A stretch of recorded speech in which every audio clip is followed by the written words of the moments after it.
You got the gavel there. Yeah. All right. Yeah, it's time. You're the boss man today? Yeah. Don't tell everybody.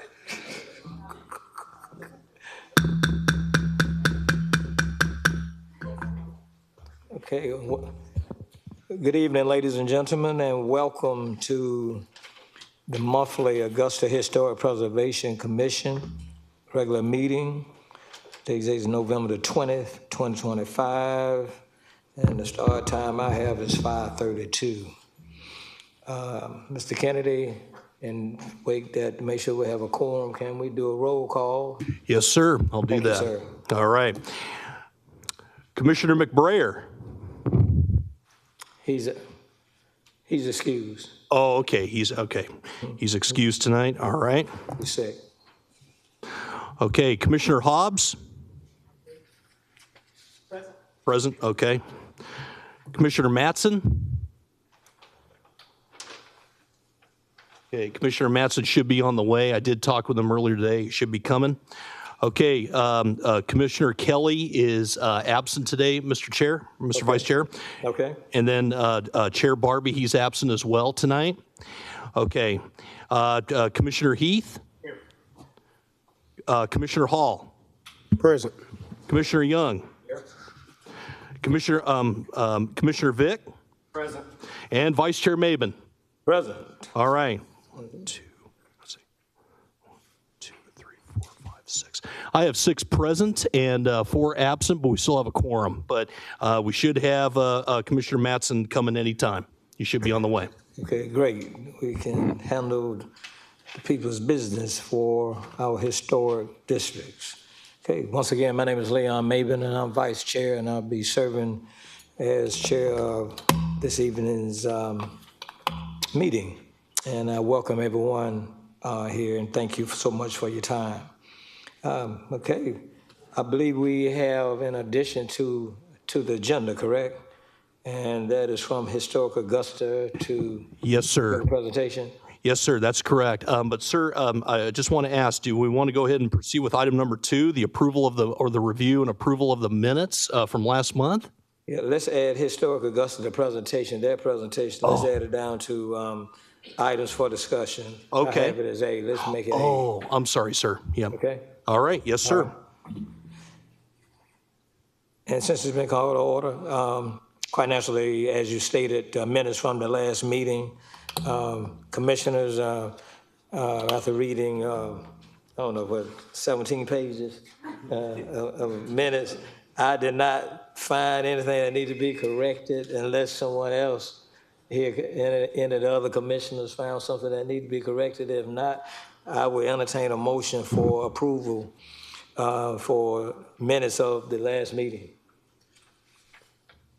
I make a motion to accept the meetings from last month. Okay, have a motion on the floor. Can I get a second? Second. Okay, those out in favor, raising your right hand. 6 in favor, 0 opposed. All right. Minutes are adopted. He wasn't here. Oh, okay. He wants to stay. Sorry about that. Okay. Oh, motion fails. Okay. Okay, all right. Oh, Can I vote? If I later. We can table it until Mr. Mattson hopefully gets here. Was he at the last meeting? yes, he was. Actually, I just see him arriving right now. All right. Welcome, Commissioner Mattson. I think I saw him raise his hand. Sorry about that. It's okay. Yeah. Okay, all right, so Attorney, do I move on, or can I wait that, we can wait, okay? Find out where I am. Let's see. Right here, sir. I put everybody with their corresponding district. Okay.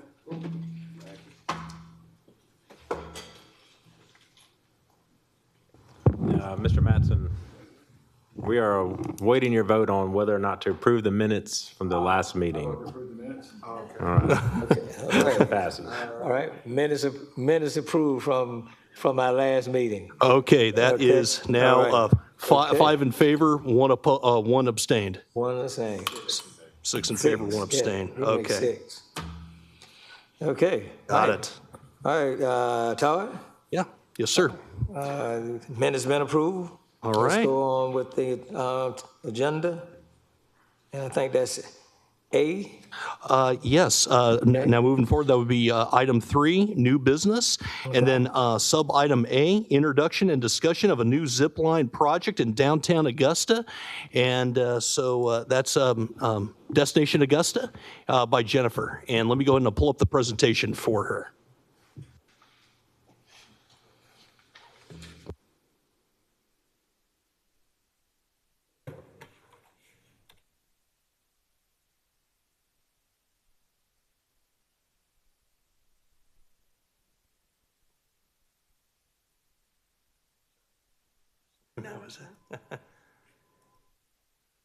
Okay, Mr. Vice Chair, members of the commission, I have a presentation here from Destination Augusta by Ms. Jennifer Bowen.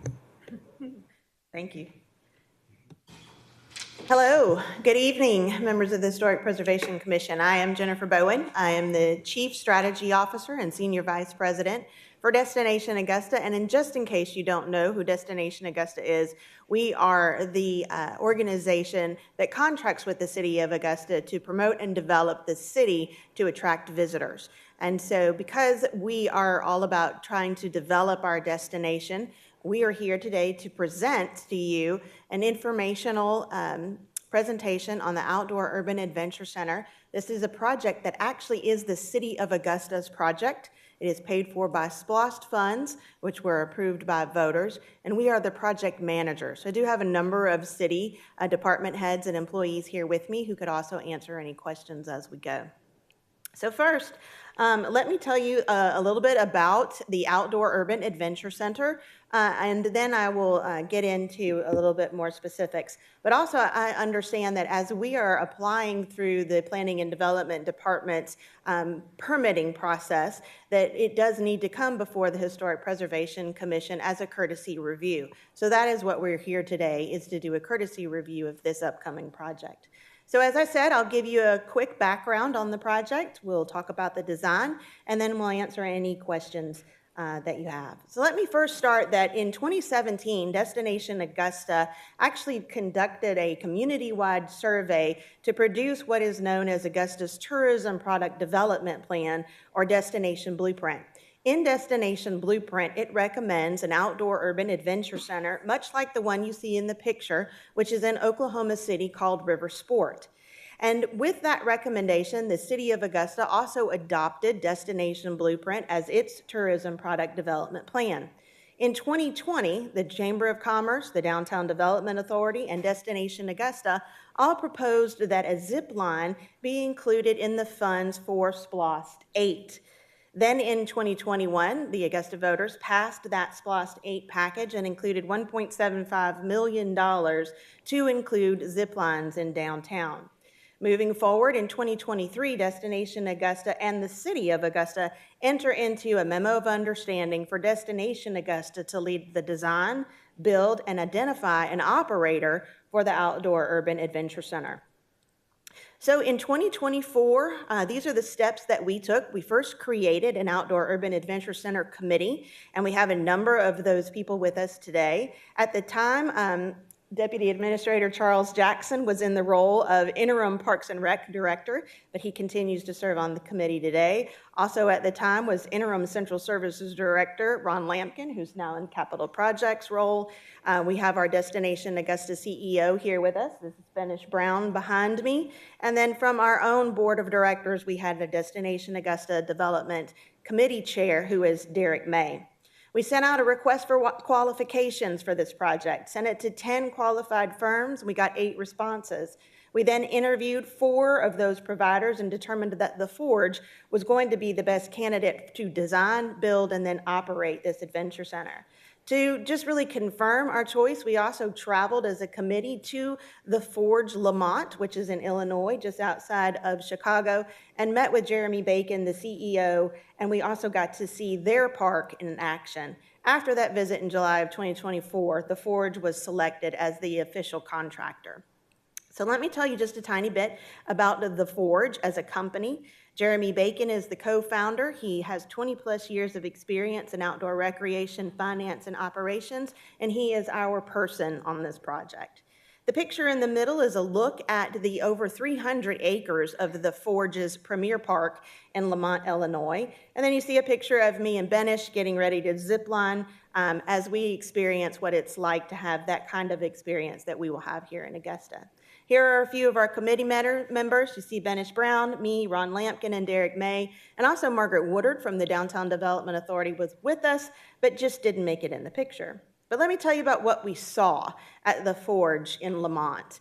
We saw tons of people waiting to have exhilarating experiences. From this picture, you can see that people are lined up with their gear, with their hats. They're going through safety orientation, and they're getting ready to either climb, zip, or have an exhilarating outdoor experience. We also saw that they operate water sports, which is another component of this attraction as well, and I'll tell you about that in a minute. But they are on a rock quarry there, and so they have canoes, kayaks, and paddle boats. They operate an amphitheater, and they host outdoor activities and concerts in their summer season. And so we are hoping that not only will the Forge, as an operator of zip lines and climbing towers, will bring another experience perhaps to our amphitheater and program that again on Riverwalk for us. This is a look at what their X Tower and multiple climbing attractions look like. You'll see a lot of similarity in that yellow one for the one that will be programmed for Augusta. So where is this going? This is going to go at Augusta's Riverwalk. It will be at 5th Street Bridge, now known as Freedom Bridge. And where you see the number 1, that is known as the climbing tower. The climbing tower will be 8 stories tall. I'll show you some good pictures in a minute. But from there, you'll be able to zip across the river to the middle of the bridge where you see the number 2. And where that second attraction is called the Challenge Course. And there you can climb through the 2-story challenge course and then you zip line back to the banks of the Savannah River. If this video plays, you'll get a really good look at its attractions.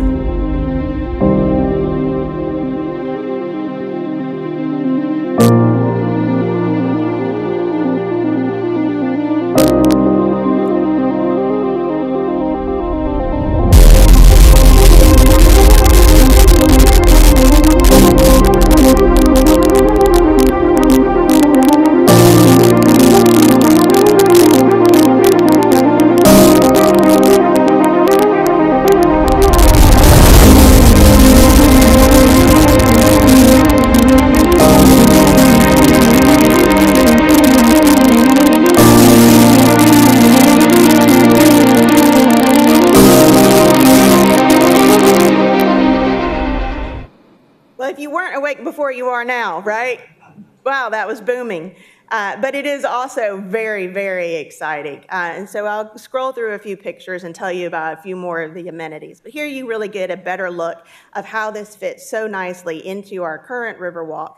If you know the Freedom Bridge well, you know that immediately to the right of the bridge is a parking lot area now, and there once upon a time used to be an office that was either an architectural firm last and maybe a law firm before that. But this X Tower will fit perfectly on that existing foundation. It is designed to go exactly where that former office building was. Then you can see the zip lines going across the river and the challenge course there in the middle of the bridge.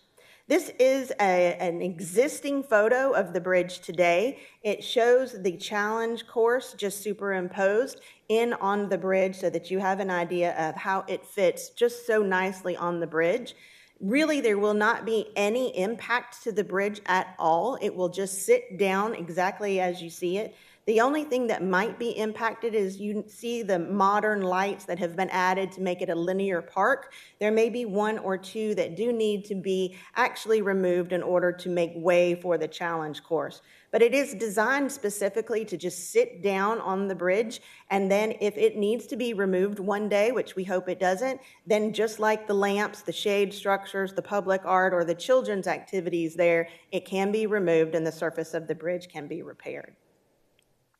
So just another look at some of the different components. This is what's called the crow's nest or the bird's eye view. Anyone will be able to climb to the very top of the tower. You can climb wherever you see those yellow panels. Those are actually rock climbing areas, or you can take the incredible spiral staircase to the top.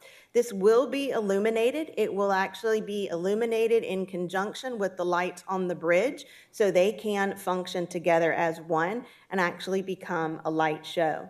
It'll have 2 incredible observation decks, which will be a venue and attraction of themselves. So if you're not a zip line enthusiast or aficionado, and you're not want to call, but you want to enjoy this incredible view of the Savannah River in Augusta, you can do that from these observation decks. They will also be available for private rental, private parties, venues, and that cool thing in the middle that looks like an igloo is called a geodome. It will be a place for orientation, and also it'll be air conditioned in the summer, and it will provide an opportunity for another venue and experience. So just a couple of more looks at the cool observation deck. It's also important for me to note to you that one amazing feature of this attraction is it is going to be completely accessible. So that means that people of all mobility types will have the opportunity to experience the Forge Augusta, and that's thanks in part to a grant from the Georgia Rehabilitation Institute making that possible. That will make us one of only a few in the country that are able to welcome its doors and to have people of all mobility types participate.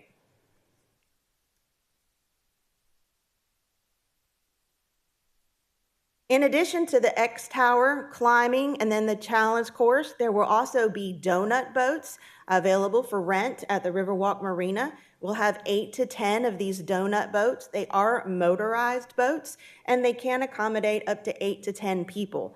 These particular models are shown with grills in the middle. I'm not sure that ours will have grills, but we will nevertheless have an incredible experience that will enable people to be able to access the river and to have many opportunities to do fun things on the riverbanks. With that, I am happy to answer any questions. I know that you have a packet of materials from you as well in our submittal. I know that many of those materials that you have in front of you, the information that you have in front of you, rather talk about the materials that will be used for this project. So I'm happy to answer any questions that you have at this time. Let me also say that Dr. Malik has been working with us as we go through the U.S. Army Corps of Engineers permitting process. And so if we have any questions about those things, I may refer to Dr. Malik as well. Have I left anybody out? And we also have Tamika Williams, who is now serving on the committee as the current Recreation and Parks Department head. Great. Thank you, Ms. Bowen. Thank you for the presentation. Thank you for bringing us an update. We definitely always looking to make Augusta a destination point for our travelers and to make Augusta just a little bit more a happening place. And thank you so much. Like I said, is there any questions? Does anyone from your team wants to say a few more things? If not, I understand any questions from the commissioners may have some questions. Dr. Hall? Yeah, I'll just have a quick question. How do you plan to connect this with the already existing water sports company?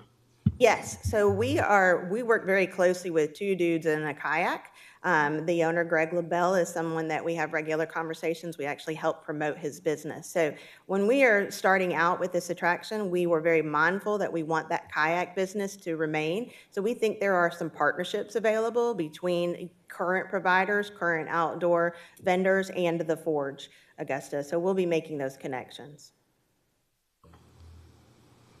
I know I was late, but I don't see a packet of materials. Did we? You mentioned a packet of materials, Jennifer, that we had? I'm sorry, I may have misunderstood, but we did have to put an application in with information. It was my understanding that that would be forwarded on to you all. No, Todd has got a look on his face like no, but this conversation was with Kevin, so my apologies for That's that. fine. That's all right. Yeah, we did not include it, but if you need any, I know she has a really good slide here, so if you need to have it referred to a specific slide, we could certainly do that. Commissioner, I guess you want to know the materials? No, I But- did. I just want to make sure I didn't miss something. I looked okay, around, okay. nobody else had it, so I was trying to figure out what's going on. My apologies. That's okay. I'm sure it's a misunderstanding Yeah. on my end. Commissioner Young? Yeah, Jennifer, I applaud y'all for what you're doing down on the river. My question goes to, in some respects, a chronic issue we have down on the river walk is maintenance. The place has never really been in good shape in the last 20 years. And so what is being done to anticipate the maintenance needs of this thing and to keep that area fresh for visitors and local people? It's an excellent question. Thank you, Mr. Young. So the operator will be the Forge, and the operator has a contract with the city of Augusta that was signed just a few months ago.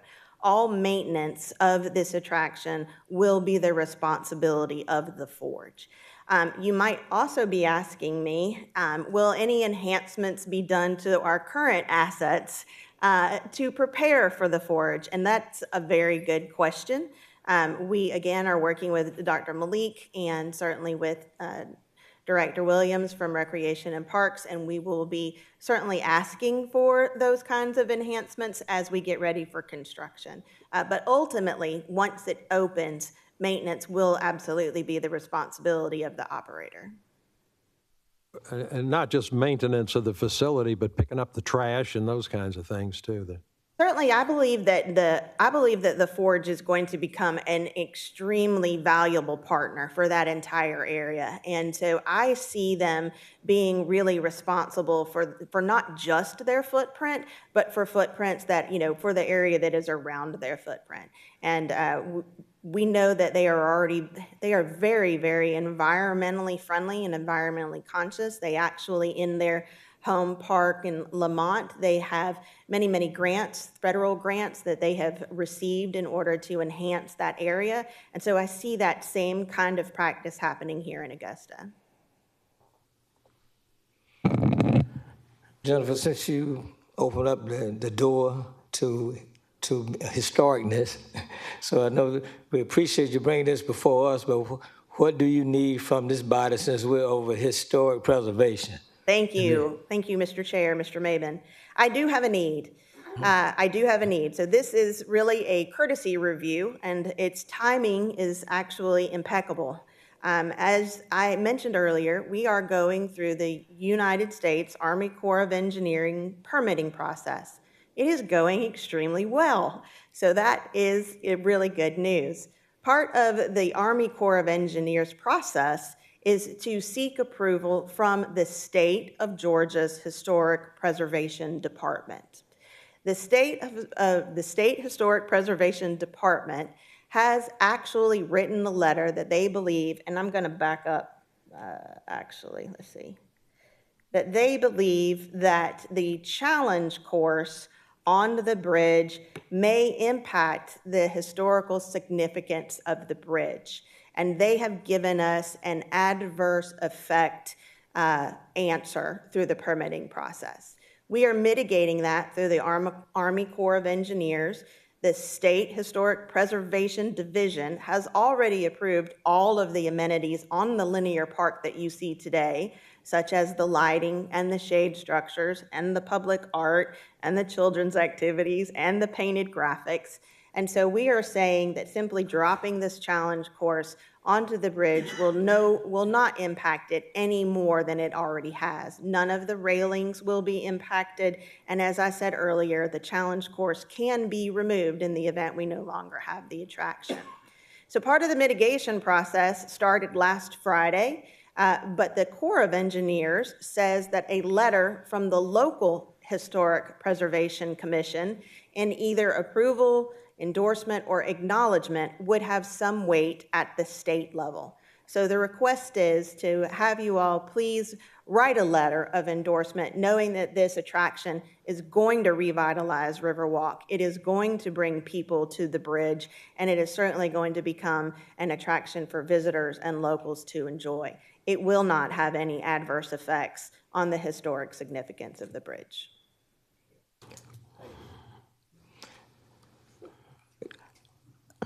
Anything else, Commissioners?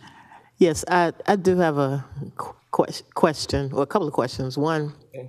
with the added, with the potential of the added people that will be using this, first question is parking included in the plans? And two,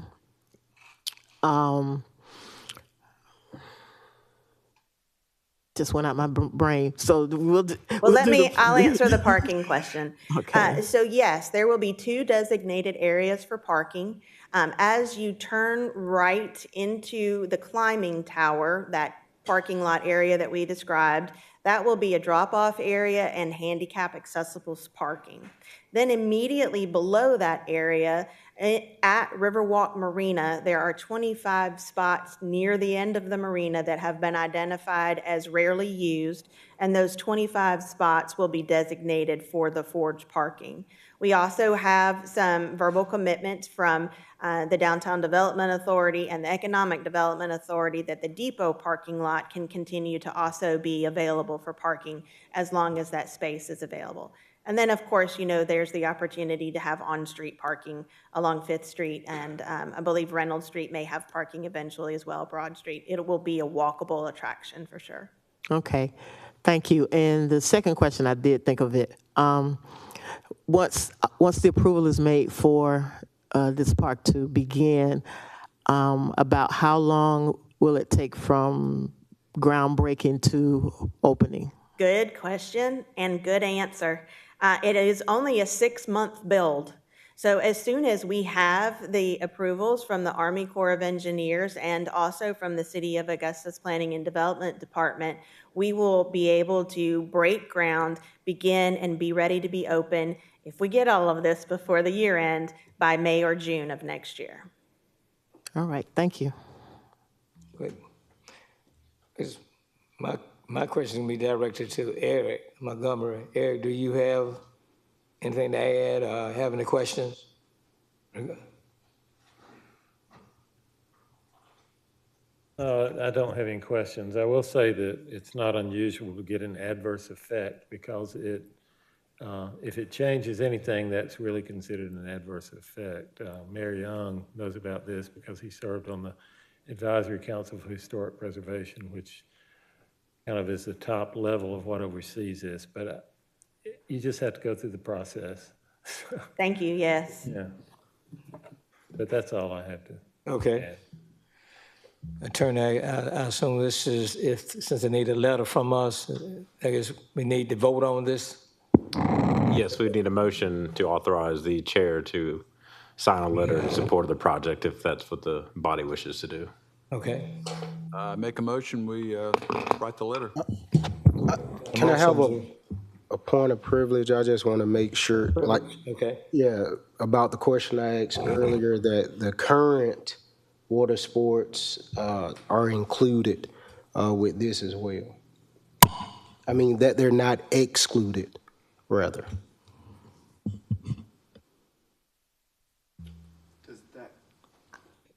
Dr. Hall, Well, repeat that? may I say that you have As far as partnership. Yes, I would Partnership, okay. absolutely say in agreement that it is our intent and the spirit of our desires to see these existing businesses. I mentioned Two Dudes in a Kayak, but certainly Reserve and Ride Water Sports, the Patriot Boat Tour, those are all attractions and experiences that we work with and promote, and we would like to see them be successful. So while I cannot guarantee that there will be a formal partnership, I certainly know that there will continue to be promotion of those experiences from our organization, and I certainly think there's opportunity.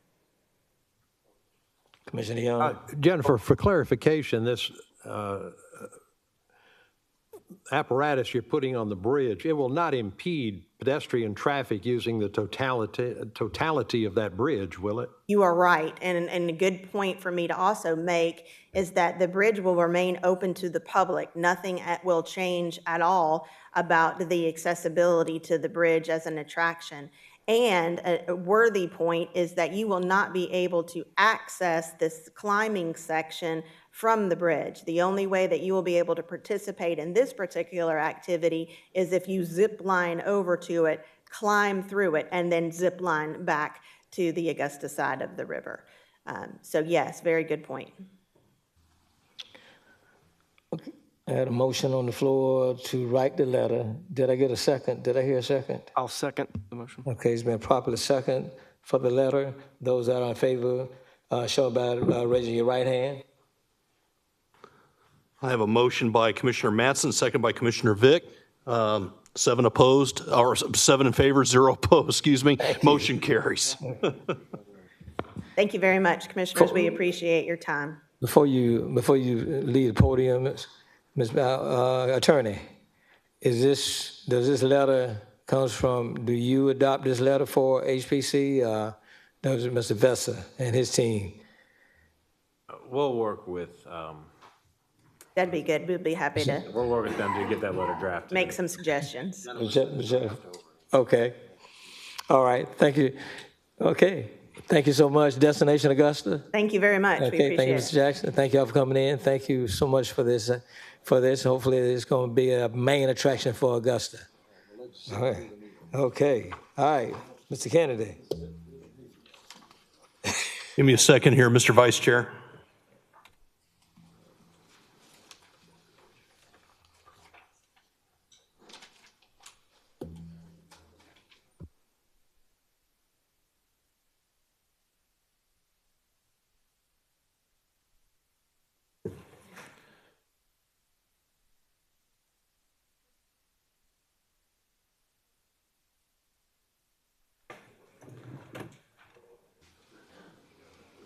Hey, that's not showing up on this one. Here, I'll just go ahead and present.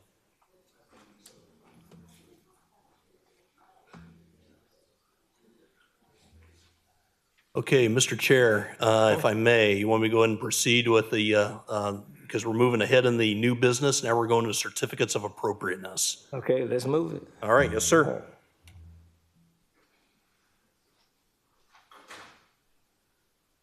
Okay. Good evening, Mr. Chair, members of the commission, ladies and gentlemen, and staff. Todd Kennedy with Planning and Development staff here to present. You have a list of 5 certificates of appropriateness before you tonight. The first one before you is COA 25-62, and it's a petition by Keen Signs on behalf of Mr. Sean Mosley for a certificate of appropriateness at 902 Broad Street, located within the Downtown Historic District.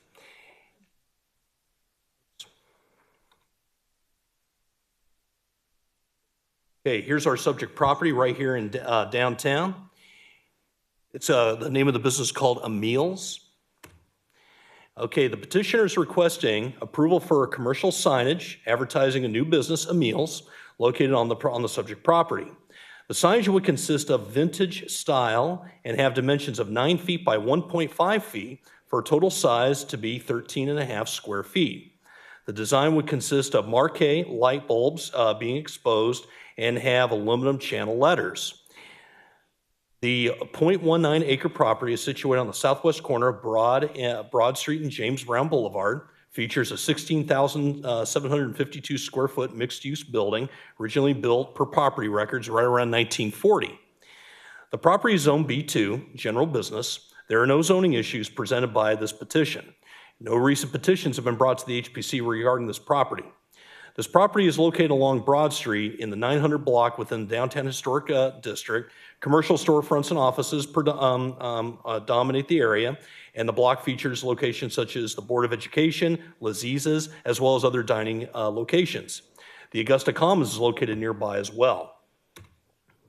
The proposed signage conforms to the downtown design guidelines. The sign size is well below the maximum of 70 square feet and does not exceed the maximum height of 18 inches. The proposed sign size is 13.5 square feet, 13.6 square feet, I should say.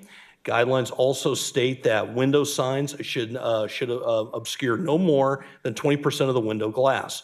No window signs have been proposed at this time or with the submitted application. Just some photos of the property. Another side image right on James Brown. Here's our downtown area looking across the street and down the street where the Board of Education is located. There's our submittal. That's what our proposed sign looks like. And there's the location of another plan right there where the sign's going to be located. Historic Augusta comments are as follows. As long as the sign complies with the sign ordinance, we consider the proposal appropriate as presented. That being said, Mr. Vice Chair, staff recommends the following. The proposed signage conforms precisely with the downtown design guidelines and is well designed and ultimately appropriate for the district. Staff recommends approval of the request as presented, subject to any conditions as the commission deems appropriate. Mr. Vice Chair, that concludes my presentation. Myself, staff, we're here to answer any questions, but I do see the applicants and the business owner in the audience tonight with us who can provide information if need be. Okay, thank you. Is the applicant present? If so, if you have an additional to the presentation, come to the podium to my left or your right. State your name and address for the records. Thank you. She went that way. Oh, I thought you said left and right. The left or right?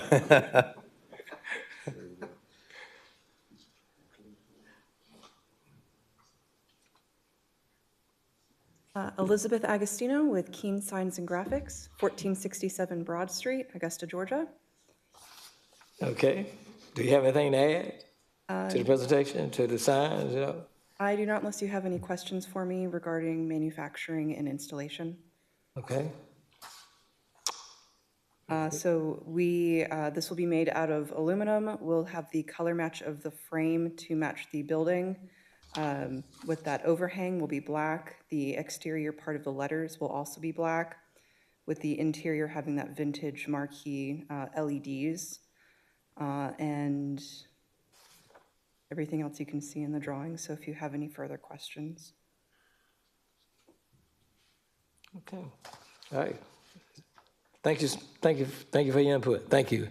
Okay, anyone from the audience have any comments for the signage for this applicant? Okay, if not, commissioners, do you have any questions? I'll make a motion we approve. Okay, have a motion for approval. Second. Okay, it's been properly second. Those out in favor, show it by raising your right hand. I have a motion and seconded, and I have 0 in favor, 7 in favor, 0 opposed. I don't know why I'm talking backwards tonight. Motion carries. Motion carried. Thank you. Thank you so much. Thank you. And thank you all for investing in downtown Augusta. Okay, next.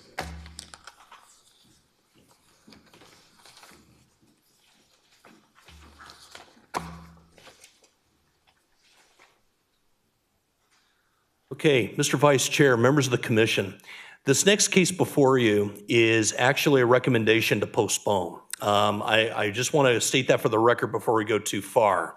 There was some information, or I should say not enough information for staff or Historic Augusta to make a recommendation. Also, we have questions for the applicant. We'd like to move, meet with them out on the site and provide to you at a future date. Probably next month we'll shoot for more information. That being said, Mr. Vice Chair, would you like me to proceed, just give you an overview, and then you can make a motion at the end, or how would you like me to do it? This one, like I said, is recommended to be postponed. Well, since it's been recommended for postponement, then no need to go through it. I think we commissioners have it. We just have the information when they are on the calendar. Okay, yes, sir. And let me go ahead and just, sorry to be run back and forth, just want to make sure we take it for the record. So, okay. Do you want to make a motion to postponement, or is that necessary? Okay. Motion for postponement, please. I move to postpone. Okay, got a Got a motion, can I get a second for postponement? I second it. Okay, it's been properly seconded. Those are in favor, let me know by raising your right hand. Okay, it's a unanimous vote. Motion carries. Okay, thank you. Thank you all.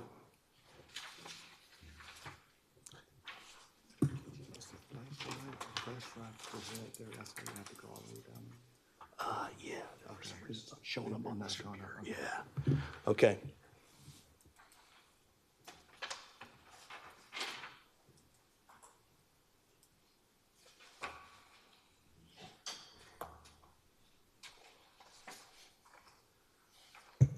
Okay, Mr. Vice Chair, I'm going to go ahead and proceed with the next COA before you. That COA is 25-64, a petition by Mr. Sebastian Carrazzo.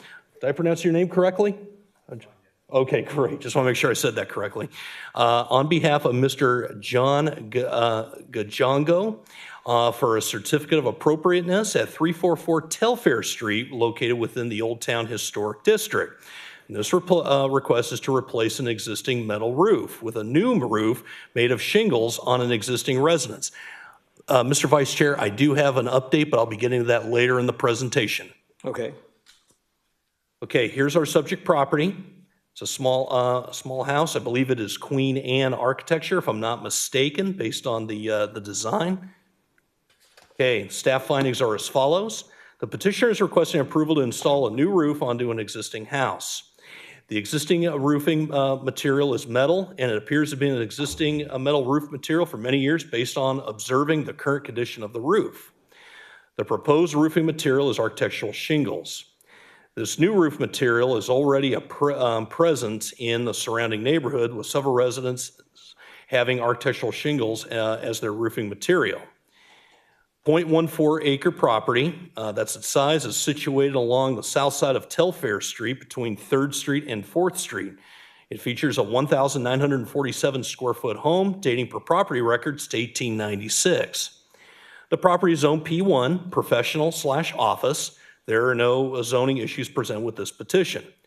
No recent petitions have been brought to the HPC regarding this property. Moving forward with staff findings, when replacing a roof, match the original materials as closely as possible. When the exact material is not available, attempt to match pattern, color, size as closely as possible. For this proposed alteration, the existing metal is rusted and significantly needs replacement. Metal usually has red. The proposed shingles are proposed to be reddish as well. The roof form and design will remain the same. The only change will be the roof material. Now, Mr. Vice Chair, I do have samples of the shingles with me tonight, but in just a few minutes, I'm going to show you an update. This is after discussion with the applicant. Okay, property photos. Here's our sign. There's the proposed house, or the existing house. Okay, information that was submitted with the plans. More information submitted. Now here is the submitted, the information for the shingles as submitted. And as you can see, let's see if I can get my cursor here. This was originally proposed, this Patriot red shingle right here where the cursor is moving. But as of today, I just received, and then also Kevin is showing the shingles right now. But I wanted to bring this to your attention. The applicant just submitted this image to me by email just earlier today, and it is a proposed metal roof with a standing seam design. We have the rib design with the flat panel as of right here, and that appears to meet design guidelines as we were discussing before. So that being said, the Historic Augusta comments are as follows. Old Town Design Guidelines, pages 63, items 1, 2, and 3, make it clear that it is recommended to preserve roof materials, such as the original standing seam metal roof that is found on this property. Item 3 states when compatible substitute materials are necessary, match the original materials as closely as possible. The substitute material should match the pattern, color, texture, size, lap thickness, and reflectivity of the original material as closely as possible. In the case of a replacement roof, the original roof form, soffit, cornice, cresting, ridge poles, and historic gutters should be retained. Now, the information, I didn't have time to change anything right now. I want to keep it all for the record, but since new materials come in, and you saw in the previous slide, we do have our recommendation is to deny the application as presented, and the applicant present new material that's more consistent with the original existing roof material. Moving backwards, that is what we have tonight. So that kind of changes staff's recommendation to approval as presented. But I'd like to go ahead and invite the applicant up here to right now to go in and give a presentation, if you wish, Vice Chair. Myself and the staff are here to answer any questions, if you like. Aston, you want to come on up? Thank you, Mr. Kennedy. State your name and address for the records, please. How are you doing tonight? My name is Sebastian Carriazo. Company is U.S. Roofing, located in 5045 Parham Road, suite number 8, Grovetown, Georgia 30813. Would you like to add anything to? Well, no. Homeowner was trying to see if the shingles were going to be approved, so that's why we present the whole thing. I recommend to go ahead and present the metal option as well, so we don't have to keep moving or going back and forth between the materials and you guys. So everything is in front of you, not much to add. So you agree to the metal roof? Because that's what the guidelines require. Correct, yeah. Okay. Yeah, the homeowner, like I say, he just want to, see if he was gonna be approved or not, but yeah. So both options are still there. And you let me know which way you like to proceed. I'm okay with everything, Do we need to redo this? Does he need to? Because the writing is different. We're going by verbiage here. The attorney, Yeah, it seems like he's making the valid attempt to replace what they originally submitted, and so it appears to meet the guidelines. Like it could have been a staff approval, but we just received the information, so you all are welcome to make a decision to what they're. I guess he's keeping it open, but it looks like the metal roof is what beats the guidelines. So it's what. Okay. The board could make a motion to approve pursuant to the amended application based on the golf lock, looks like UL 90 roof. Okay. As opposed to the shingle roof. Okay. All right. Just want to make sure we're in compliance. All right. Okay. Thank you, sir. No, thank you. Any questions? Yes. Any questions from the commission? Yes, Mr. Vice Chairman. Just a question, couple of things. We see the picture of this particular product, but do you have the specifications of what you're going with in terms of this roof? Because I see it has steel and aluminum here. Which material are you going to be using for that? Is it going to be 12-inch, 16-inch? I mean, can you give us a few more details on exactly what you plan to put on the roof? So I received the specs from Mr. Todd, and that's what I kind of put together for you guys. So basically, we're following the guidelines. So whatever is recommended by the city is what will be installed.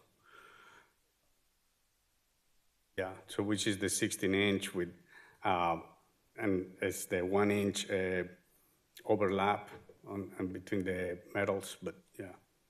Okay, so you're doing the 16 Correct. with the 1-inch? With the 1-inch, yeah. Okay. And is it gonna have, because you have different structures down here too, so it's gonna be smooth with the striation or the pencil we ribs? recommend it to be smooth. Okay. So, yeah. Okay. I just wanted to. Yeah, of course. Yeah, Yeah. to be specific about that. Thank you. No problem. Thank you, Commissioner. Good points. Any other commissioners have any questions? Okay. If not, I entertain a motion for approval of the metal roof. I'll make a motion that we approve the amended application with the metal roof, with the 16-inch wide panels, 1-inch vertical flat panel. Okay, we have a motion. Can I get a second? A second. It's been properly second. Those that are in favor of the motion, let me know by the sign of your right hand. Okay, 7 in favor, 0 opposed. Motion carries, Mr. Vice Chair.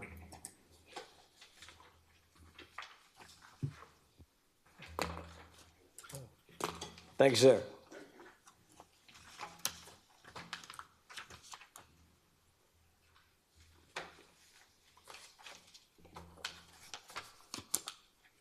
Okay, Mr. Vice Chair, I'm going to go and move ahead. The next case before you, COA-25-65. It's a petition by Mr. Jacob Keaty for a certificate of appropriateness at 1218 Winter Street, located within the Somerville Historic District. The request is to reconstruct retaining walls, replace windows, and install a new brick sidewalk, all located at an existing residence. Here's our subject property. The staff findings are as follows. The petitioner is requesting approval to install a series of retaining walls and improve landscaping on a subject property. Improvements on this property include interior renovations to an existing house. This request also includes the installation of retaining walls to both the front and the backyards of the residence. Window replacement is proposed as well. The original windows appear to have been composed of wood. The replacement windows appear to have similar Muntin design. Much of this work has been done after the fact and without the review of the HPC and permit issuance. The 0.28 acre property is situated along the northeast corner of Winter Street and Queens Way. It features a 1,666 square foot home dating per property records to 1916. The property is zoned R1. There are no zoning issues presented by this petition. No recent petitions have been brought to the HPC regarding this property. Once again, we have a series of submittals or plans in the submittal. Here's the picture of the house. Here's an aerial photo of the house. Now also, I wanted to include a site plan that was submitted by the applicant. Here's our house. The proposed brick sidewalk out front.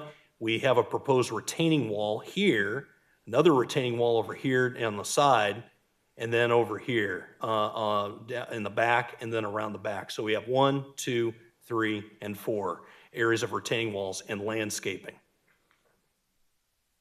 Here's property photos. Here's our sign. Looking up and down the street, there's our sidewalk. Looking up here with a brick sidewalk. That's one of the proposals. Now here's our retaining wall. Appears to be made of cinder block from what I can tell. And like I said earlier in the presentation, much of the work has started. So now it was caught during the code enforcement and building stop work order processes.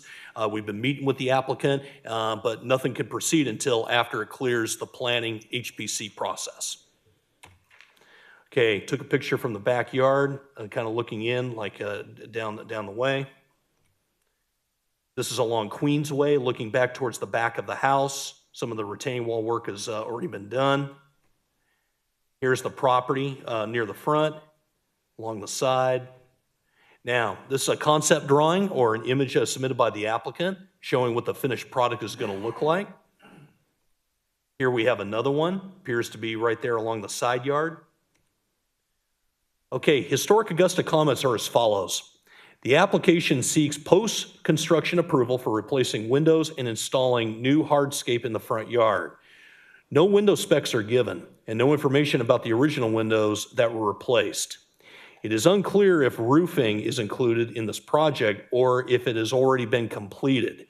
A Google Maps image dated 2025 indicates 2 or 3 chimneys which appear to have been removed. Chimneys are considered a character-defining feature in the Somerville Historic District. The front yard retaining wall has apparently already been constructed. We caution that if it is higher than 18 inches, code may require a fence or wall or some type of barrier. There is generally not enough information given in the application to make a recommendation on this project. Now, staff recommendation is as follows, based on the information. The chosen materials for the retaining walls are of high quality, complementary to the Somerville design guidelines.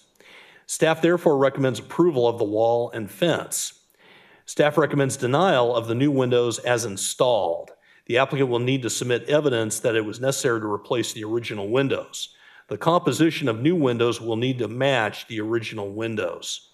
Now also, Mr. Vice Chair, before I conclude, this is one of probably two, possibly another one, COAs before you tonight. The other one is for the deck, and based on discussion with the applicant, we're breaking this up into a couple different parts. So this will be the first of probably a few times you'll see this property. So I just want to state that for the record. That concludes my presentation, Mr. Vice Chair, myself, staff, and I see the applicant in the audience tonight who can answer any questions you might have tonight. Okay. Thank you, Todd. Is the applicant present? If so, come up and state your name and address for the records.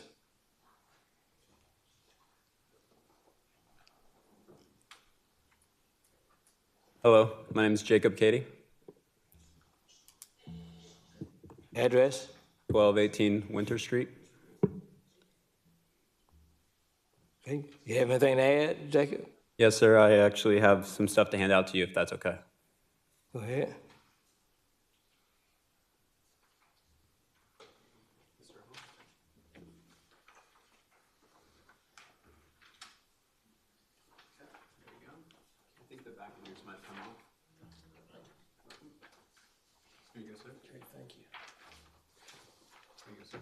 Okay.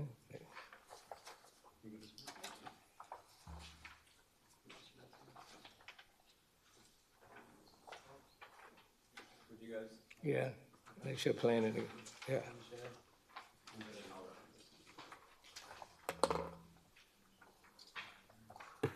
I assume you guys have a lot of questions for me, but I'm very excited to answer all of them, and yeah. So you don't have anything to add to the presentation yet? Yeah, I'll follow up on this then that I just gave you. Okay, all right. So on the first page I gave you guys, I did a walk around my neighborhood, and out of those 8 markings, those are the same composition windows that I have in my house.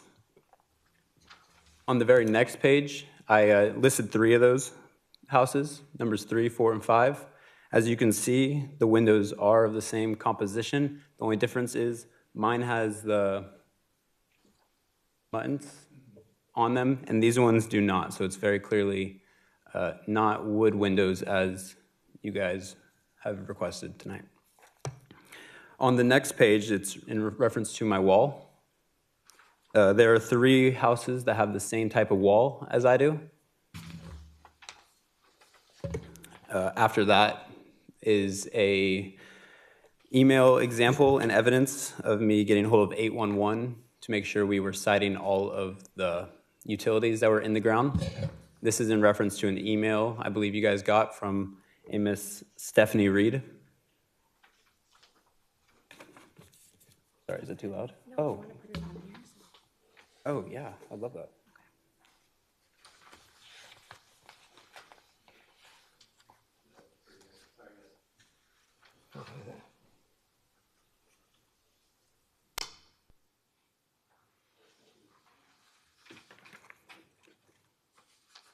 There we go. And then the last page is an example from the neighborhood. It's number 3 on my paper I showed you of the wall.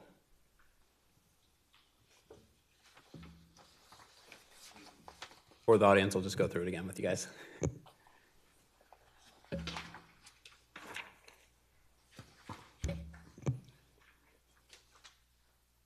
These are the 8 houses with the same composition. My house is the 1218 Winter Street, right here.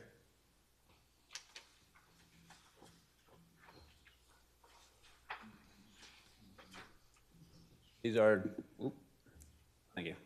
These are the 3 houses, numbers 3, 4, and 5 on that paper. So those are the houses, and I did a zoomed in one.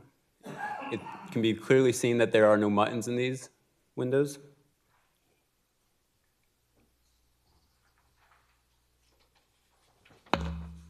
And then this is the retaining walls around the neighborhood. I started this house back in September 20, well, closed on the house on Hurricane Helene. And I absolutely love renovating the house. It's my passion. I love this house and I've spent every single day there for the past year trying to bring this house back to its old historic self. I have no intention not to preserve this house, and I hope it to be here for another 100 years. With that, I will love to answer any questions you guys have. Okay, thanks for the addition. Do we have any comments from the audience on this house? Okay.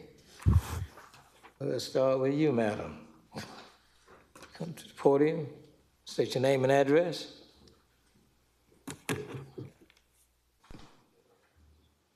My name is Shane Claffey. I live at 1224 Johns Road, Augusta, Georgia. I've lived in Somerville for 42 years, and I've renovated 5 historic properties, including one downtown. I have been advising Mr. Keaty on this for the last maybe 4 or 5 months, and the first thing that I know that you're making your recommendations on an email that you received from a neighbor from him. And the first thing that caught my eye was it came from Tim Conway and Stephanie Reed. And I have gone over this email, and it is false, completely false, including little things like, which I was at attendance to this party that had 50 people, but it had 10. I could go through this literally, and there is not anything that is correct on this email. So if you go through this, and if you ask any questions of me, I can tell you that it is wrong. The other thing is these windows. It has been Tuesday, we were supposed to have a person with the staff come by, come by to actually look at the windows up close. After 3 hours of waiting for his arrival, it never happened. So it's only been observed from afar. So, but the windows themselves have been ordered, special ordered from Maynard. Each window has been, of course, in these old homes, all the windows are not accurate. They're not going to be square in an old home. So each window has been made specifically for that window. Yes, it doesn't have, it's not like the other windows that have been put in into the area by people that do it at the cloak of night and you don't even know that they're happening. He's gone to great lengths to make sure that these windows exactly represent or replicate what was original. When he got started in this, there were 5 windows that were not even present in the building. And the rest, a lot of them were broken panes and unrepairable. So these have actual muttons. They're 4 light. They represent, or they are replicant of what was there. They actually fit the neighborhood and the home. So there's been a lot of things that have happened to this house to make it look like that it should have been when it was built in 1916. Now, in this email where they're getting their recommendations from and why they're denying things, which is, like I said, bogus information.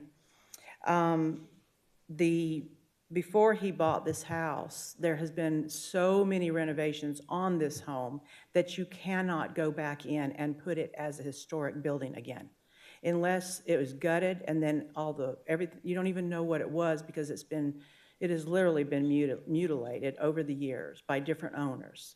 So I have seen what he's done. I've advised him on how to do it, and I think everybody would be very proud of the way the house has been restored. Now the back, when we notice these retaining walls, because I've walked the property with him, these are not things that he's just all of a sudden putting in. He's replacing what was already there and that was crumbling, damaged, and he's only following the lines of the existing retaining walls that were there prior. This is not something that he has just gone in and said, I'm going to redesign this whole front yard. All he is doing is replacing what was there before. Now, granted, you could have gone through with brick, but it would not have been what was there before. So this is the closest material that he could have put in, and as he went around the neighborhood to see what the others were doing, which obviously was either not approved by this, or not brought forth to be approved, or y'all did approve to these other homes these retaining walls, this material. So the goal is to put the wall in, to have everything done, put fig vines growing on it so you don't see it as much. And from what I understand, on the back, I mean, there's things in here like having to replace water lines, and there was no 311 called.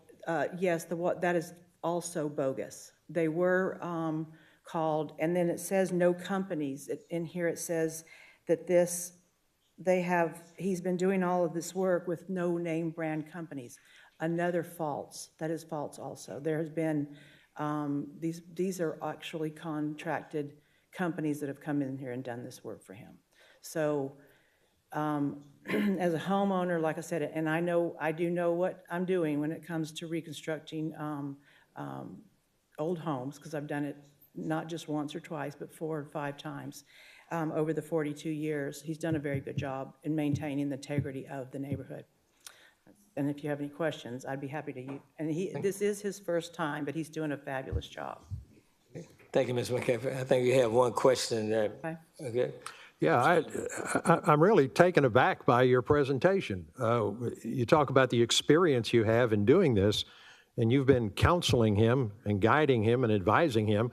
And have you advised him that he needs a certificate of appropriateness to do certain things to the house? You forgot, obviously you did not listen to what I just said. I said the last 3 months, 2 or 3 months, when I was brought in to tell him, you can do this, you can't do this. And yes, I did, and that's why we are here tonight. So the work on the retaining walls was started before he engaged you? I was out of town when this was going, and yes, it was. And the windows were put in before he engaged you? Like I said earlier to you, that I have only been doing this for 2 or 3 months. And yes, if you notice the time frame, it was in when he first bought the house is when he put it in. He's a first-time person that's ever done this before. And Commissioners, so I have actually. We have some other Yes. comments that wants to give comments, and we. Did I answer sufficiently to Mr. Young's question? We're good for now. Okay. Thank you, Ms. McCaffrey. Thank you. All right, thank you. Someone, thank you, the gentleman with the green shirt.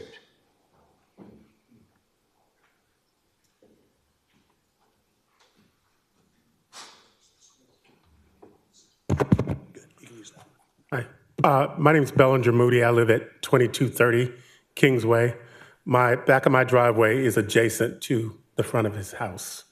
And I can tell you that I've lived in the neighborhood for 11 years. I've been in that home back and forth in my home for the past 23 years, okay? And I remember what was there. And a lot of the material that you saw, the material that he's putting in was there, and it was completely in shambles, okay? And if you saw the house before what he's done to it, you would recognize how much work and how much better it looks, and that it looks like the material that was there before. Okay, as far as the windows are concerned, I can tell you that some of the people that he took pictures of, when they did this work, they did not consult with the Historic Preservation Commission, and there's several of those homes there, including the windows as well as the block work that he's doing. So I just wanted to stand up. And I know you don't know this. He's 26 years old. This is his first time, restoring a home, okay? He's originally from, I think, Utah, I believe. So he didn't know, I guess, and I'm not saying that's an excuse, but he didn't know, what channels to go through. And he did seek out help, as you can see. He did finally consult with someone about it. And as far as the individuals that made the complaints, I don't know, but she's my neighbor. She lives in the back of me. And if you took a look at that property, you would ask, you would say, hey, this is the thing that needs to be cleaned up, okay? Because it is a shambles. That's the comments that I had to make, okay? If you have any questions for me. All right. Thank you. I'll echo his sentiment as well.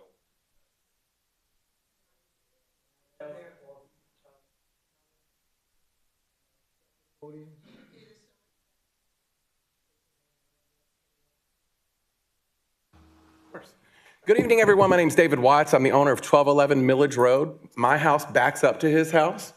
For years, that house has sat in disrepair. It has been an eyesore. The house next to it is also a huge eyesore. This gentleman has come in and created property values that have risen because of it. What he's done at that property is amazing.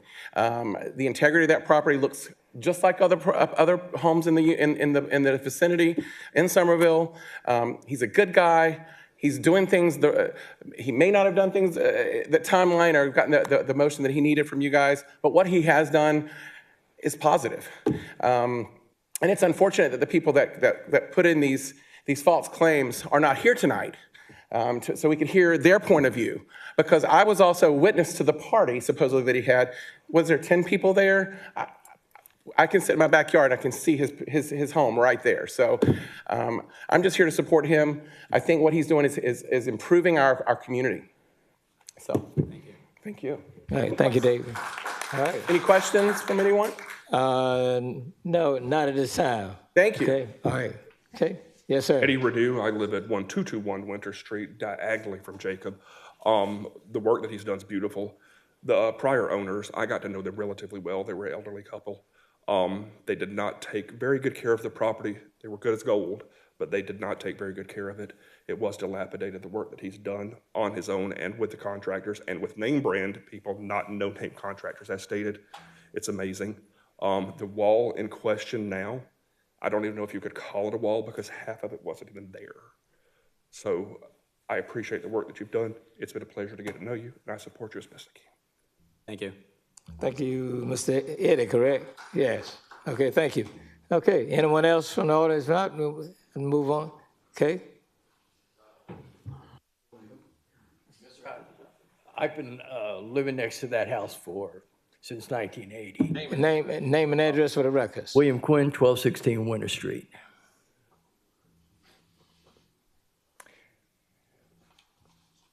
Go ahead. I met him when he started working on his house. He's a really fine kid. He's doing a fantastic job. I understand the fact that we have rules and regulations. He's not abided by them, but by the quality of the work he's doing, I really think that we need to work with him to sort these issues out and let him proceed.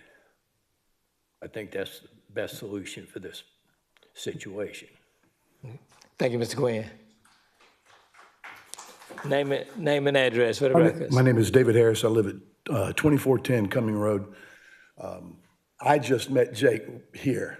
Pardon me, I'm a little under weather, been a little sick. I came down on a phone call from some neighbors, and I actually looked at buying this house. I have a couple historic homes. I had a renovation business, and I wasn't going to touch this place. It was bad. I'm telling you, it's terrible. And one of my great friends, the gentleman who was just up here, young Bill Quinn, he's done restoration work on the Ezekiel Harris house. I was just with him last weekend with a group of gentlemen who were restoring a mill that was built in 1826, I believe, out of Fowler Creek and Plum Branch. And Bill lives right next to him. I actually got to go into this house through the neighbors, but they were just saying, you should see what this kid's doing. And I heard he's a 25-year-old young guy. And so I went inside, I saw the contractors working, and I was very impressed. It makes the neighborhood look good. And sure, he didn't know about the commission. I didn't know about you guys when I bought my place at 2410 Cumming Road, to be honest with you. I've learned. But my thing is this. He's doing everything right. If you go look at it, it fits the neighborhood. And he needs to keep moving forward. We can't stop young people from coming here building value for themselves and for the neighborhood and for the community. It's a beautiful job. That's all I have to say. Thank you. Thank you all so much. We're gonna move on. We have one, we're gonna take, this will be the last comment. I'm David Claffey. I live at 1404 Hickman. I'm on the board of Somerville. I've dealt with a lot of this stuff before. And one correction, Jake is from Oregon. He lived in a town of 1,500 people. He had no idea that y'all existed. Okay, I got involved at the very end of it. Well, Jake in his neighborhood, if he asked his farmer, he'd just go over there and ask his neighbor if he'd mind if there was a pig farm. He doesn't, nobody cared. This is totally different to him. He was well into this before he knew anything about it. Shane came in and began telling him, hey, we got to do something about this. The inspector, like they said, came by, didn't meet the deadline, didn't come by, didn't do anything. I printed these books. Okay, I was involved in all of this. Eric and I worked together at Somerville. Now, Eric's probably going to say a different version or different, he might have a different opinion, but I still like Eric, and we're not going to be mad at each other after it's over. Well, maybe, I don't know. If we, in the book, if they're not feasible, basically they said the windows are not repairable. They're falling out of the house. He put new windows in without knowledge of that would do anything wrong. I just would like y'all to please think about the fact that he's young. He is the guy we want in the neighborhood. He is the kid. We've been trying to get young people to buy these houses and rebuild them for decades. And he's doing the right thing. He made a mistake. That's about all I got to say about that. Okay, thank you. Thank you. Thank you. Thank you. Thank you all so much for your comments. I understand your passion. And also, I ask that you understand our position. We have to take ourselves out of the equation. As I believe David passed, we have guidelines we have to go by. And I understand, I applaud this gentleman. But once again, we have to take ourselves out of the equation as commissioners and go by what we have to do, and that's Somerville guidelines book. So right now, commissioners, do y'all have any questions that you want to give to Mr. Jacob? Okay. I have a couple of questions. I drove by there today to take a look at it. Is there is that roof a new roof? That roof was installed prior to me purchasing the house, and my realtor, Ms. Cynthia, is here, and she can attest. No, that's fine. That's fine. I'll take you at your word. Thank you. Did Can I you make another comment to that? Yeah. The 2025 photo he's referencing, if you look at it, it still has the blue tarp on it. That blue tarp was not on it when I purchased the house in 2024. My neighbor Bill can attest. My realtor can attest. So that is an inaccurate statement. With respect to the windows, Yes, sir. Did you personally install the windows? Yes, sir. And there was a mention about named contractors who have worked on this property.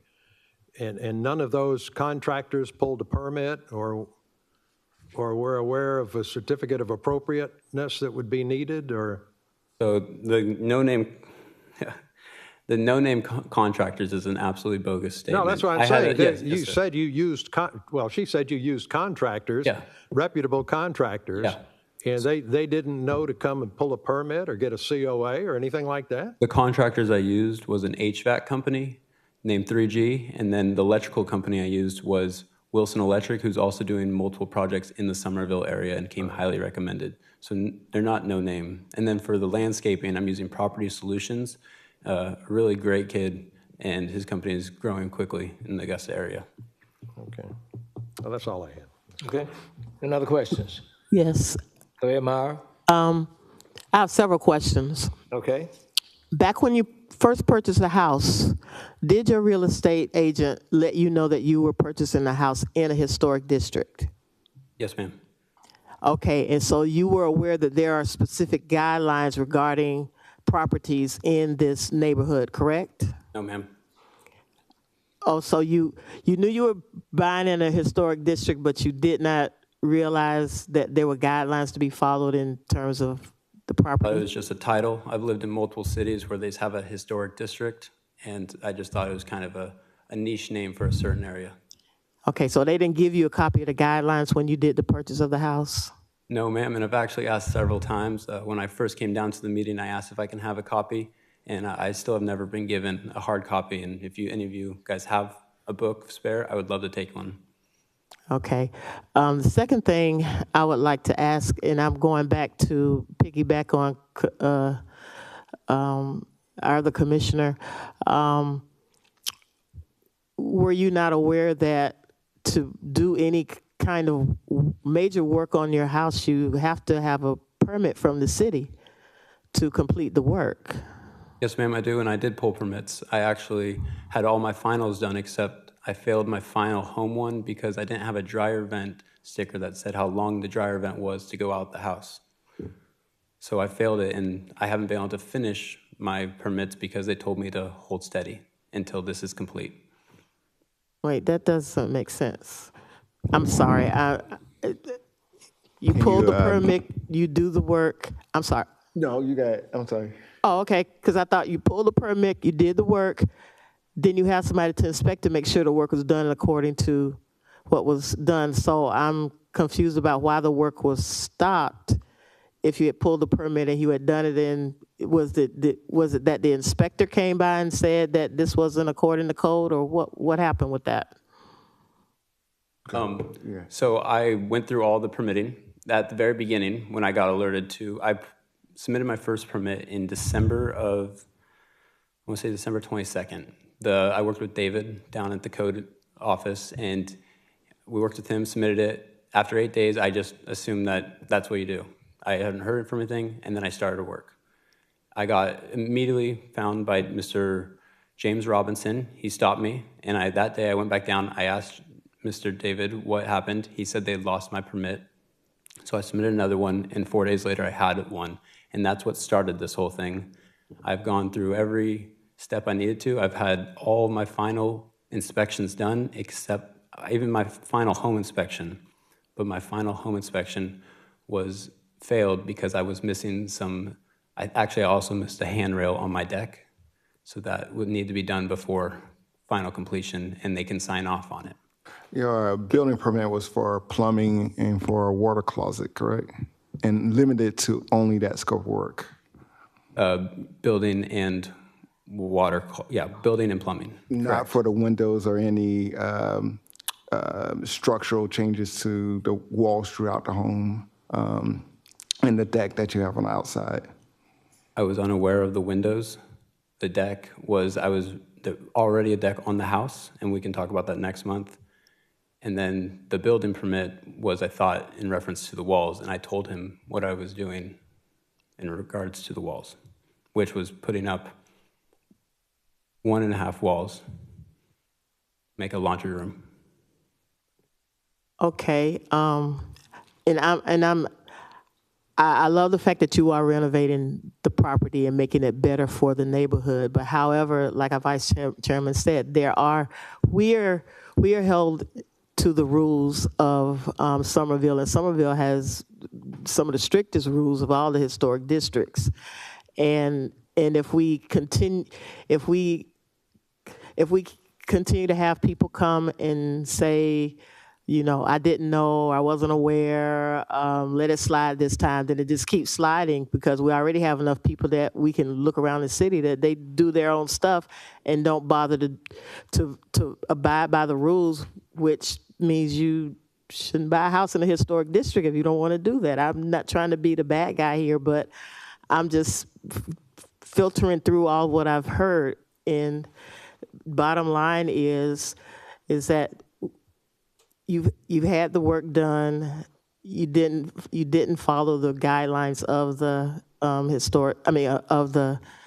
of the Somerville guidelines, and so I go back to this thing of ignorance of the law is no excuse, and those are the guidelines that we have. So I just wanted to find out, were you aware from the beginning of this process of what needed to be done? There was one other question I had for you. In the report, it was said something about 3 chimneys that were done and demolished in the house, or can I get some clarification on that?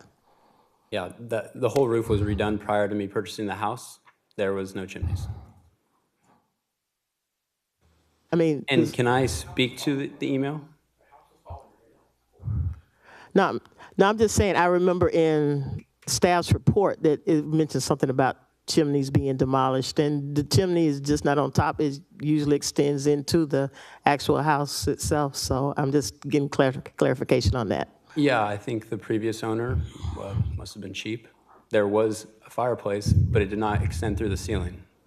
Okay, all right. So and that happened prior to you purchasing the property? That was prior to you purchasing the property? Yes, ma'am. Okay. Thank you for your thank you for your answers. Can I address the email that we all know of, but the crowd doesn't, or the audience doesn't? Or are you guys going to read it? We read. Okay, sounds good. Nathan Vitt. Yeah, all right. So, understand you've done some stuff without COAs, and you understand all that now. We're getting a little bit of clarity. So, when somebody wants to change the windows, there's information they bring us that is lacking in this. Typically, we get specs on these windows. We get section cuts. We know exactly what material. We know exactly what the profiles are. We get a list of all the pictures of the windows that are rotten that you're asking to replace. Do you have any pictures of the existing windows before replacement? Yeah, the staff report should have a photo of the front of the house. Okay, all right, great. So you only replaced the windows on the front? You didn't replace any of the ones on the sides? No, sir, I replaced all the windows. Okay. All right, so typically we'll get a report that shows every window. When you bought this house and you started doing all this work, did you take pictures from all around the house? I think there's some outdated photos on Zillow of what the house looked like prior to Hurricane Helene. All right. We have been told that you matched these windows exactly. Did you take sketches and measurements of these windows and all the profiles to your window manufacturer to help them get an exact replica? I took the photos that you guys have. I have another photo, it's closer up of the front window that I wanted. So the window company didn't take any measurements of these windows, they just went off of a picture? Oh, no, sir, that was in relation to the style. Yes, they did take measurements. Okay. Do you have those measurements? Do you have those historic sketches do you have this information for us? Because typically, if somebody's coming to us asking to replace windows, they present this information for us. We have a record of what these windows looked like, and we have a record that they are in really bad shape, and that helps us help the homeowner replace these windows with maybe a material that isn't conforming and maybe is a little more cost effective to help the owner. Do we have any of that information? I do not, sir. I apologize. Okay. All right. All right, I got one question. You said you got your windows done by Maynard? Yes, sir. They should have had some type of spec sheets that they produced to make these windows. What Nick's asking is that you may not have it in your hand, but do you think that you could get to Manor and have them print out a spec sheet of what was actually put back in the house. Do you think you could do that? Yeah. Would that suffice coming to us, something like that? For us for every other window replacement, that's been provided to us. Right. And a detailed description of all the existing window, how they are. How they are, yes. My other question, before you go any further, I've got 2 pictures here of your house. Okay? Was this, the one with the white front, was that before you replaced the windows or after? This one? Yes. Was this the original? Correct. Before you replaced the windows and painted it blue? Is that what it is, blue now? They're blue. Yeah. Okay. All right. That's what I needed to know. Because they look pretty, they look similar to what you had on there. Can I speak to before. that? Yes. Mr. Todd actually asked to come out because he was looking at the photos too, and even when walking around the property, he could not tell the difference in the windows. He said they looked nearly identical and actually asked me, Tuesday, yes, Tuesday, because I had my Tuesday dinner. He asked me Tuesday if he can come out at 4:30, so I left work early to come meet him there, and he's a very busy guy and wasn't able to make it. So, yeah. Thank you. Thank you so much for answering all the questions. I just have one question. So the new windows that you installed, what were they made out of? I believe of synthetic material. So I'm asking because usually in Somerville, if we do approve something other than wood, it's an aluminum wood clad, meaning that it still has that wood finish on the inside, but it protects the window from the weather. As the commissioner stated, the windows look very similar, but I still want to know kind of what material went into those windows. Okay. So in hypothetical then, when I get a hold of Manor and they give me this, and they're not wood or aluminum, I would say they're closer to a vinyl if I had to guess. What is then the next step after you guys have that in your hand? So there has been instances where we have approved vinyl windows, but we're typically a little more strict on the profiles. You have mentioned that you did you have the simulated divided lights on there that are on the surface rather than tucked within the glass, which is all very attractive and it makes the window look more historic. We just need to know, and that's, vinyl has been approved. Not saying it can't be approved. There's times. Would you approve it then if you got all the specs from the way it looks, or what are you specifically looking for? Gentlemen, I think we're getting into hypotheticals now. I think probably wise to wait until we actually get the specs from Manor before we can move forward. I know what you're on this. looking for then, just so I know. We just need the specs from Manor on how on the way the window was built. What products, what material was put into this window to make it? And what will that tell you? How will that change your ruling, sir? Once we get that and we look at it and see how it's made, that's how we'll change it, is what we see on it. Yeah, we just need documentation. Yeah. Yeah, You if it's bring for that paper be trail. documentation. If Yeah. if there's something you're looking, if they act, yeah. Right. Okay. Any other questions, commissioners? If not, I'll take a motion on what you want to do with this case.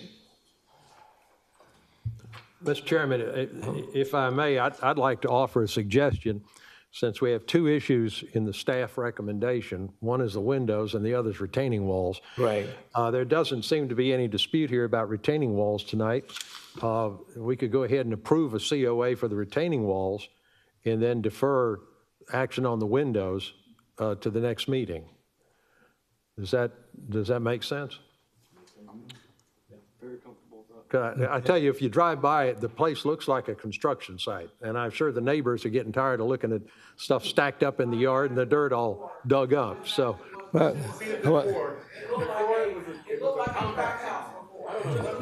okay, hold it, hold it. All right. Y'all have spoken. So I think if we could go ahead and move ahead with that. Yeah, oh, yes, okay. So I would make a motion that we approve the COA for the retaining walls, subject to acquiring the proper permits. Okay, I'll second that. okay, it's been properly second. Those are in favor of the motion. Todd, you have that motion? Yeah, let's see, who seconded it? I just want to, okay. Nathan Vick, seconded. All right. Okay. Those commissioners, those that are in favor of the motion that I have on the floor, and that's for the COA for the retaining walls, is that, and and then the windows, they bring their information back, correct? I'll bring that Okay. back. We're deferring All that. right. Yeah. Deferring that. Show that motion by raising your right hand, please. Okay. Okay, do I have 6 in favor and 1 opposed? or- Yeah, one opposed. Okay, 6 in favor, 1 opposed. Motion carries, Mr. Vice Chair. Thank you, guys. Does that help you? Very happy to get started back on it. So is that, so no vote on the windows, it's just a postponement on the vote? Postponement on the windows. Okay. Ms. Kennedy will explain the further rest for you. Okay, and do I need to pay then an extra fee for, or can I just pile it onto my next one next month? Yep. And then the windows will be part of this part. Okay. See you next month. There'll be 2 COAs. Okay. 2 COAs? Just the second COA, just a new? No, you already have that. Yeah. You already have that. Okay. Yeah, it'll be 2 COAs, this one and then the one for that. Okay. And do I need to speak to, or are you guys going to read the public comment from Stephanie? No. No, we've already voted. Okay. Okay. Sounds good to me. All right. Make sure you stay in touch with Mr. Kennedy or either the rest of the plan. Yes, sir. All right. Thank you. All right, thank you.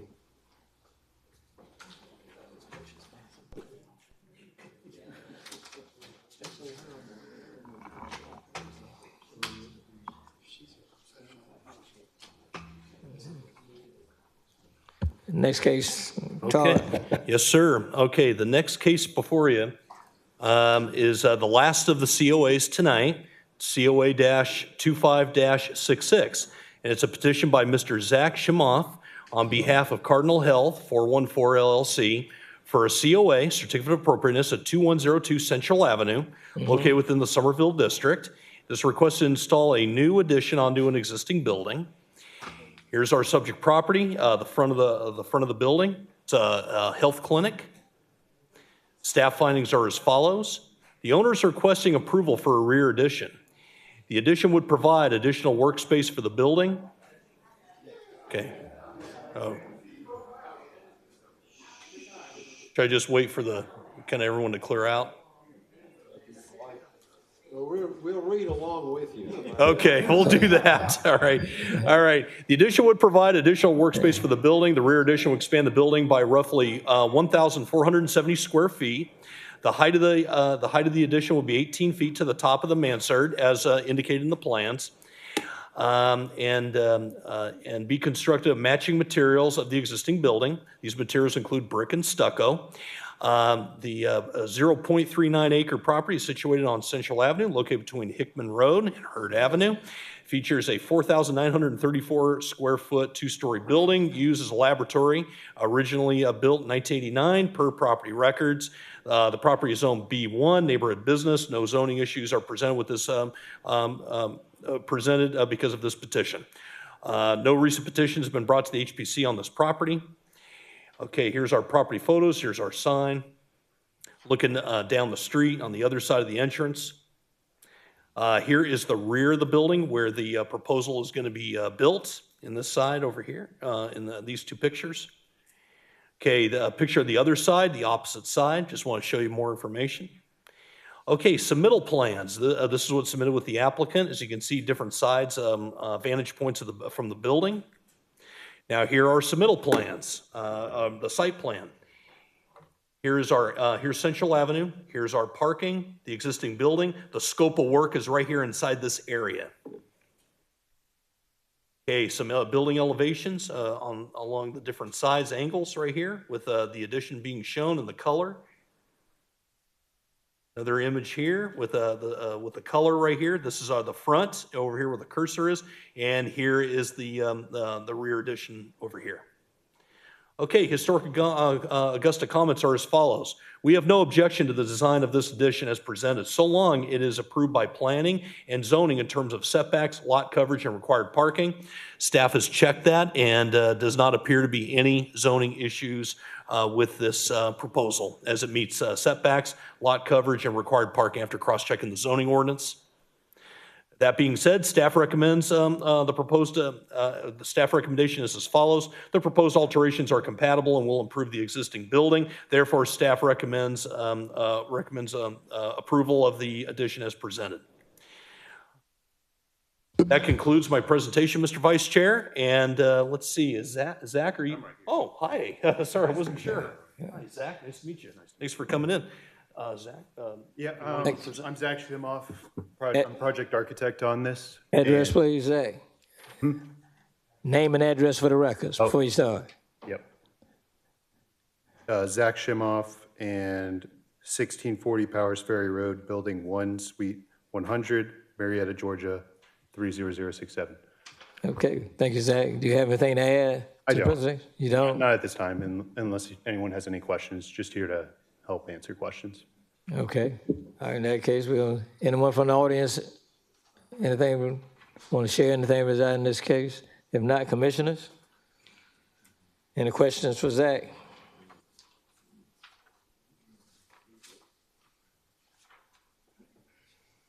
No questions for Zach? If not, I entertain a motion.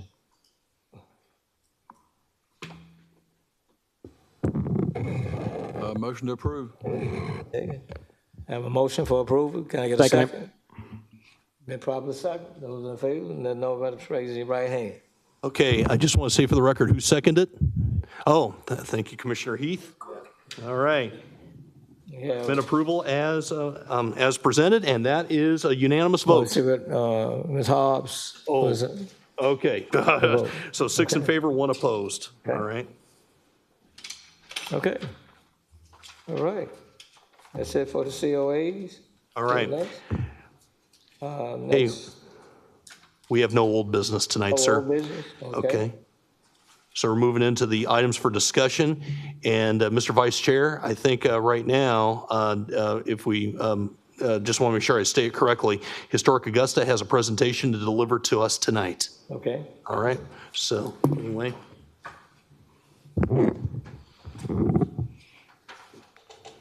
State your name and address for the records, please. Noelle Salinas, 637 Shipley Avenue, Grovetown, Georgia, 30813. Thank you, Ms. Noel. Hello, everyone. Good evening, commissioners. My name is Noelle Salinas. I'm with Historic Augusta. I am the new events manager, and just going to give a slight presentation over the Georgia Preservation Conference that we attended. Sorry. Oh, yeah. Let me go ahead and escape this.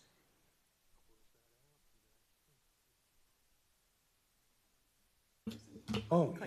Yeah, sorry. Okay. I didn't know where the mouse was. Yeah. See, I think that's it right there. That's okay.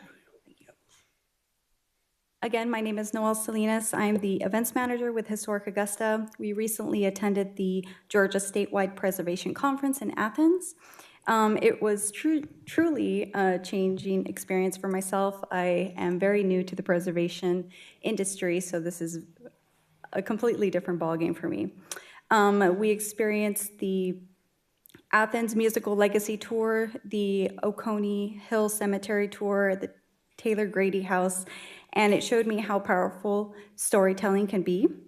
Inspired by that, I created a video documenting the conference. The goal is to use cinematic TikTok-style stories to highlight the conference and overall Augusta's history. Here's the video, and it's just something different, not traditional in the sense, but something that you can still use. Oh, no. Thank you. Hopefully it's not too loud.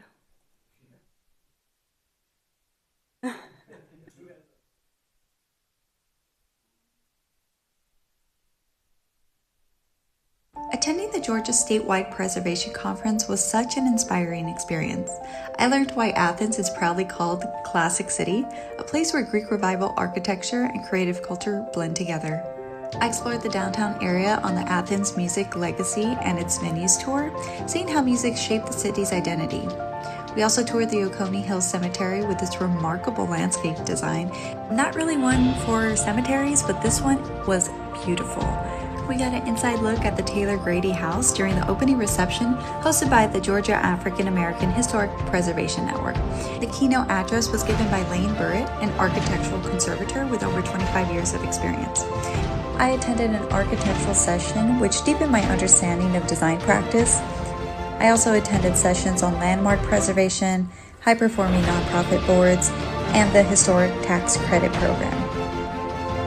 It was such a great time networking and being around people who also had a passion for history and preservation, and I really can't wait to attend the next one. I'm leaving energized, informed, and more committed than ever to protecting and preserving historic places. I'm starting my journey. Follow for more. So that was a short video that I decided to create on TikTok, and so that's something that we also want to start implementing at Historic Augusta as well. Thank you for your time. Any questions, Commissioner? Okay. So, thank you so much. I heard it. I got one question. One question. Yeah. Go ahead. So, Eric, are you going to start creating some TikToks with us? He was adamant about me showing this. That's why I hired her. It was awesome. Yeah. Thank Yeah. you. Can I just add one thing? Go ahead, Eric.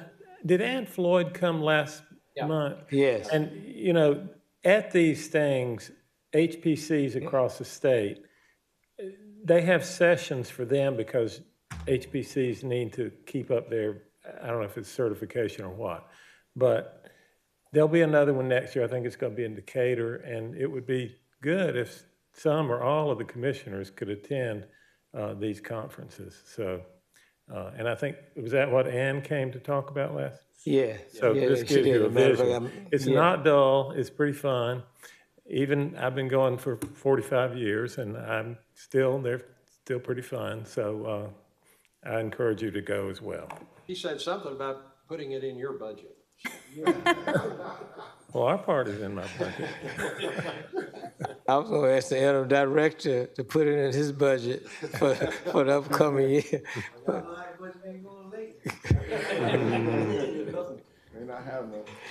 Thank you once again, though. Thank you so much. Thank you so much, Yeah, Commissioner. that's what we do. Yeah, you're right.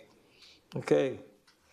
Moving on down. What's Mr. that? Vice Chair, I can actually attest because about 2, maybe 3 years ago, I attended one of the historic preservation conferences, and it's pretty informative. Okay, So anyway, hopefully we could plan for it maybe next year, perhaps. So, but we'll have to Hopefully the budget- discuss. Hopefully the budget will allow at least one of us to go. Yeah, I think I can find that money for you. Okay. All right, what's the next, Todd?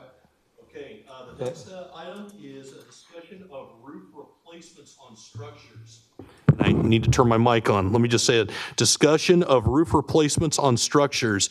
Commissioner Young, I think, asked this item to be on the agenda for tonight. Yes, I asked for this as I was reflecting on our last meeting, and we've got people coming in, had another application today for people wanting to put architectural shingles on roofs instead of metal roofs. And there was some discussion at the last meeting by the applicants of the cost of these metal roofs and how expensive they are.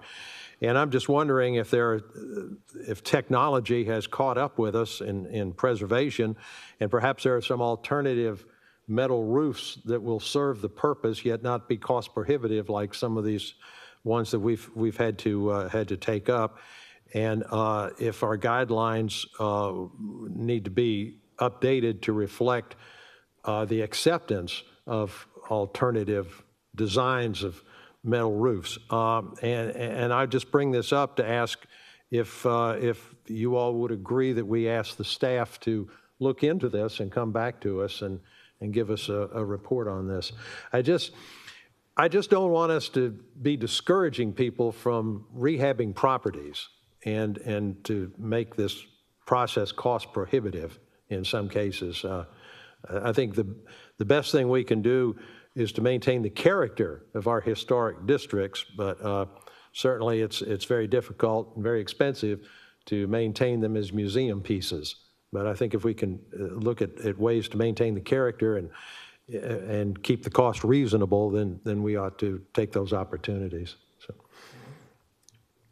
So I would make that as a motion, that we ask staff to explore that for us and come back with recommendations. That's before, yeah. I think at one point in time, there were, I think, coming from Historic Augusta, used to, I think, Eric, you had someone in your office that gave classes on windows, roofs, and all that, correct? We do from time to time give workshops on different aspects of preservation. Haven't done it in a while. I'm understaffed right now, but we might do that again. I can't tell you exactly when. Okay. I would say that that's a good idea to look into that, but I think our architects and contractors on the board here would be a good resource. They'd know cutting edge materials better than anybody. I'm not aware of a better product, but I guess we could Google it like we do everything else. Okay. All right. Commissioner Young has did a motion. Can I get a motion on that? Is that your motion, Commissioner? Yeah, that we task the staff to explore potential alternatives for metal roofs and any potential changes to the design guidelines that might be needed to accommodate that. Okay, that's a motion stated? Motion stated. All right. Can I get a second? I second it. Okay, got a second. Those are in favor of this motion of letting the staff dig into bringing us some information regarding new materials when it comes to metal roofs? Raise your hand. I have a unanimous vote. Unanimous vote. Thank you all very much. I appreciate that. And you're right, there is new materials out there when it comes, and they're not, I think at one time I called Savannah to see if they were accepting this new material, and according to them, they don't allow new materials in their existing structures, but all new structure, yeah, outside, yeah, they will approve that, yeah, and that's Savannah. Savannah's real tight. Okay, next.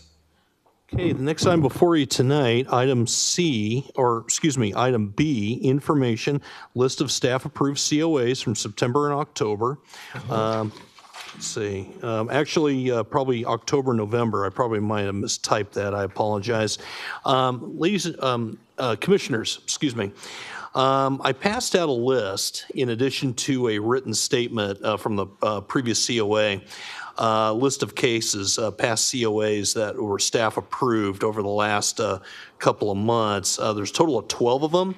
SA, staff approval 25-74 through SA-25-86.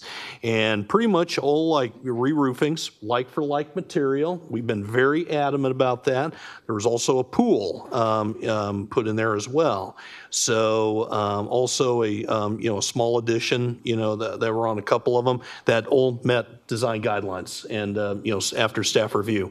And also, when these things come in, myself and Kevin are looking these things over and all that as well. So that's why we discuss it and before we make the sign off. So I just want to let you know that's what's come before us at this point in time. So I just want to get caught up on that process and make sure that's still flowing. Mr. Vice Chairman, can I ask a question? Go ahead. You got the one about the pool. You said it was approved today. That's right, yeah. We approved the pool today? No, this is all staff. Oh, okay. Oh, okay. Staff approved COA. Okay. All right, thank you. That was the first item. Been a long week.